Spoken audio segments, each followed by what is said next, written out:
Okay, this time round I'm going to speak English. So you better speak English if you want to watch this video. You better learn English. Okay. Subconscious and languages. One thing I noticed in my language-related long experience is that what makes a difference between following the flow of spoken language and not following it is the ability to understand word pronunciation, so the sounds of the words, recognizing words, recognizing their function in the phrase, whether the same word work is a noun or a verb, or used as an adjective, work related. So recognizing sounds, words, the structure of the sentence in real time. When you can do that, you follow the pace of what people say. I'm speaking about spoken language. So, what is the secret? Okay, I shouldn't use the word secret because it's not a secret. What is the way to do that? First thing, even if you follow the flow of the language, now and then you will come across words that you do not understand. That's physiological. Well, that doesn't get you lost, okay? That is even where you acquire new knowledge, because little by little you incorporate these new words. You can smell them. You can have a vague idea of what they mean by the context. So in time you will understand them, or if you want to accelerate the process, you can look up the word in a dictionary. That is why you need to know the phonetical alphabet, so you recognize the sounds, you write down the sounds, and you look it up in a dictionary. Otherwise you write the way you think it's spelled, and it's not spelled like that, and you lose track of the original sound, or you will never find the word. You will never find out. Okay, let's get to the point. First of all, you need to know the most important word of the language. That is why I stress there must be a method.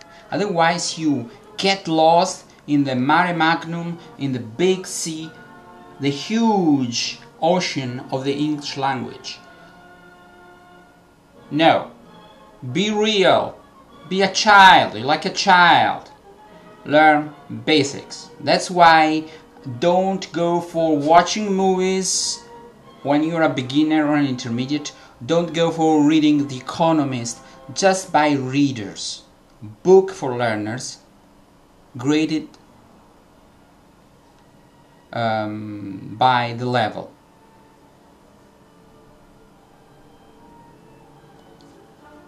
When you have been working on many readers, you listen, you try to understand.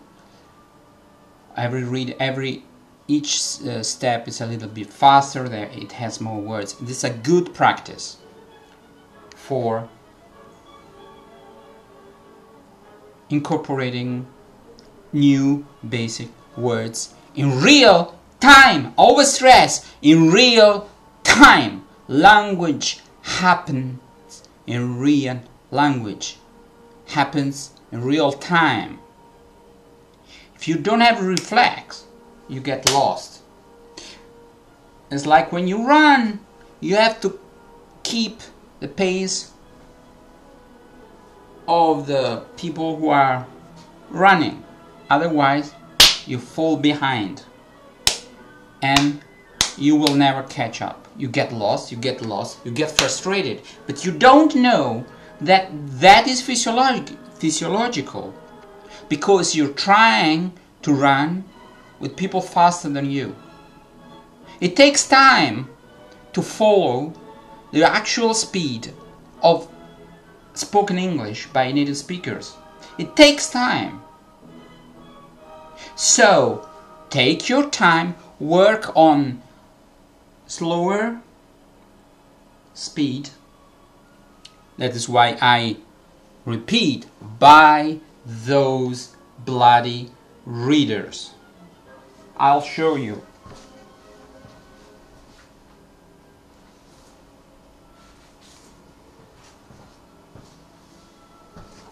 I've already read one story of this. This is a reader. Language is very simple. Level 2, language is simple. And this is even more catchy, with pictures, and there's some exercises. There are some exercises. CD. Listen, listen, listen. That is the secret. That is not a secret. Okay. I'm stuck up with it. That is the secret. Watching other people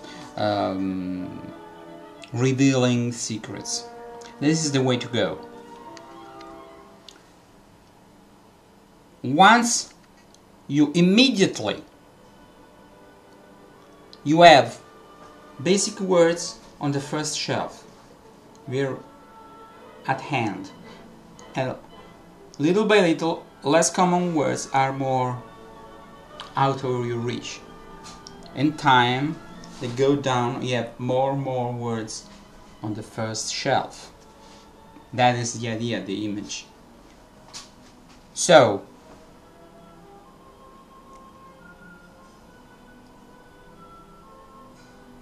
having been practicing a lot of listening on different levels, little by little makes you able to understand a real-time English that is not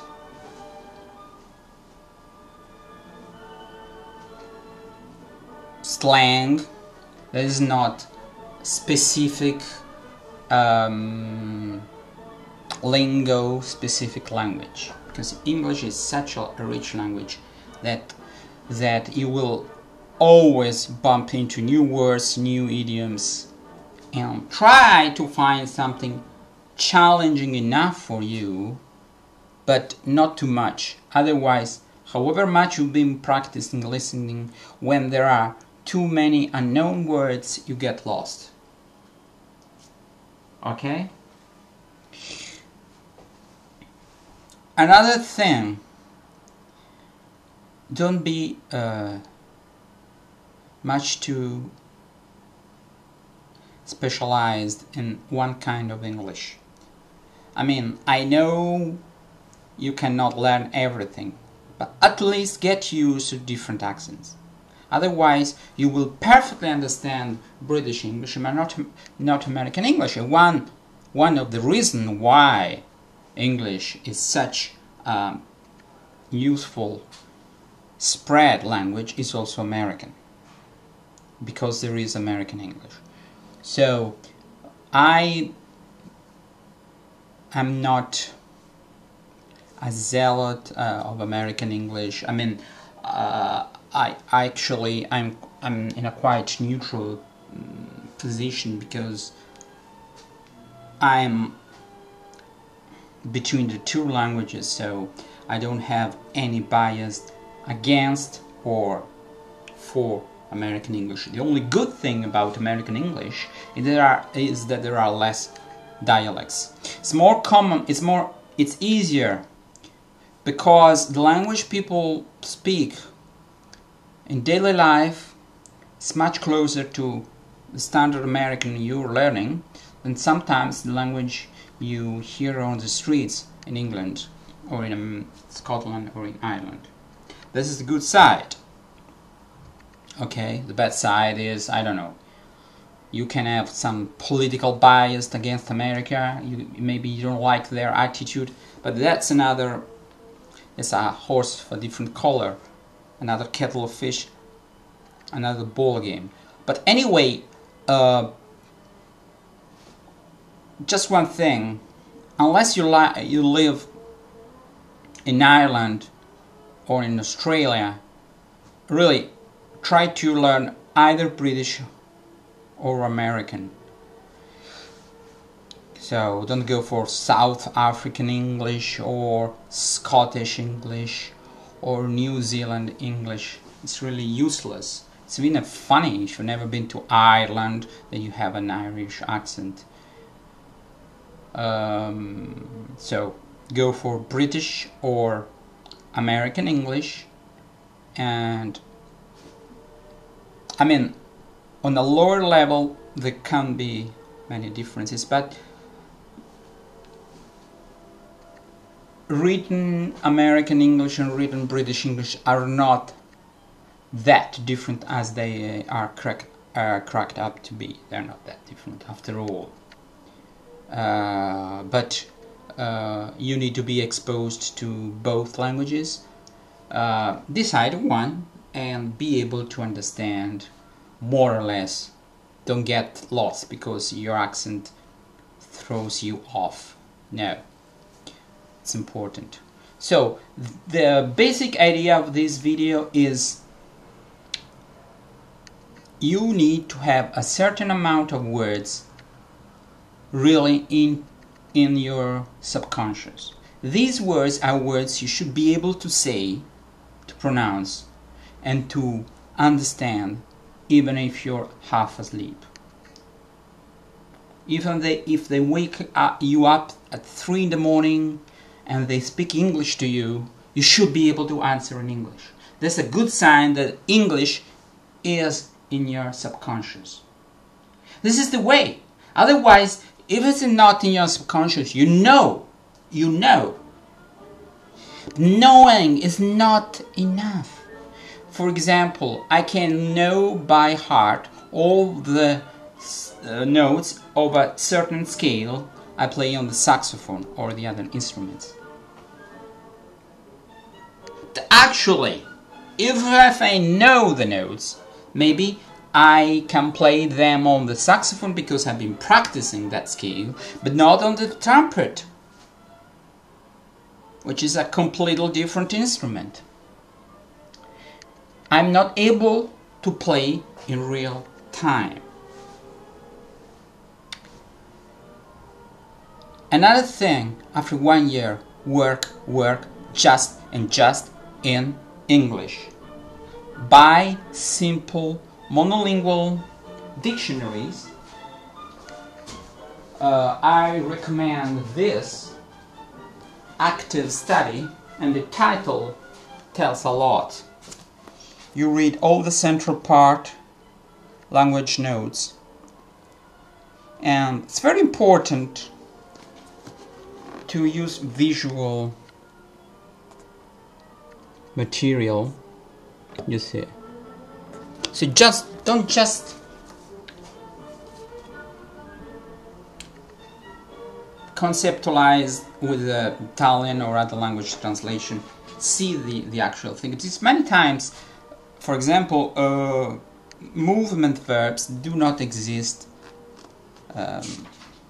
exactly in your language. For example, jog. What's the difference between jogging and running? Crawl. You actually tiptoe. You actually see the thing. You know, to crouch and squat. Maybe some languages don't have this difference, but actually watching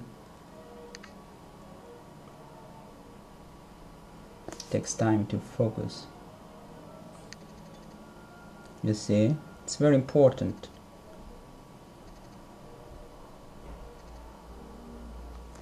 So work with pictures. If you have a CD-ROM with a picture and the accent and the pronunciation, it's a very good tool to learn a language. So don't get lost in the list and list of things or words translated into your language. If you really need that to be on the safe side, write the translation into your language, and not just one word, the whole translation, and the explanation in English as well. Okay? One thing, there's a double effect when you learn a new word and you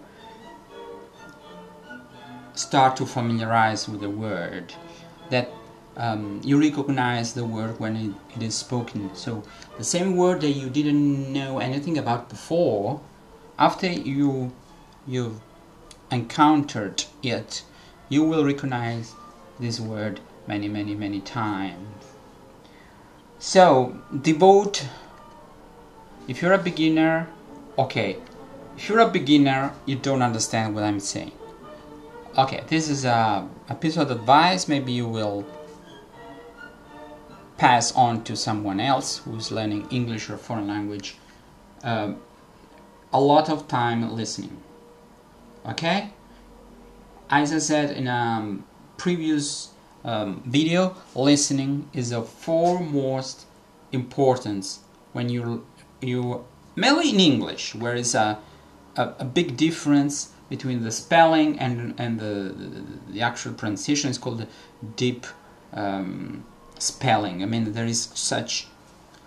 there are patterns, but they are oftentimes broken. Okay, I think I made my point. So don't be stingy, buy them. It's like 8-9 euros. You can work on one for, I don't know, 2 weeks, a month, and you move to the other one. Okay, thanks for watching. Stay tuned.